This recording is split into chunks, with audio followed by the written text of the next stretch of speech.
Gli adempimenti burocratici mettono a rischio la sopravvivenza delle Pro Loco. A parlarne la vicepresidente della regione stamani a Genova per il convegno dedicato alla riforma del terzo settore.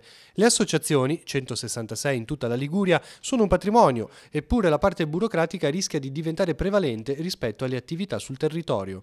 Conoscete capillarmente ogni campanile, ogni carugio, soprattutto mi riferisco ai nostri entroterra e quindi in qualche modo siete preziosi anche per trasferire un patrimonio di conoscenza alle nuove generazioni e anche in qualche modo tenere vive anche le nostre piazze d'estate. Ognuno di noi partecipa ai vostri eventi, però tutto questo che è frutto di un'attività di volontariato di decenni, con le regole attuali non è più compatibile con una base semplicemente volontaristica, ma deve essere incardinata in un sistema che via via, avete visto l'elenco delle leggi regionali liguri, ma che hanno avuto con la riforma il codice del terzo settore un assetto giuridico, una base giuridica pregnante, forte e molto invasiva rispetto alla possibilità anche di sopravvivenza delle piccole Pro Loco. Secondo la Viale, però, il 2019 sarà l'anno delle Pro Loco. Una parte significativa del fondo del terzo settore, ha annunciato durante l'incontro, sarà destinato a loro, con risorse specifiche a sostegno del settore.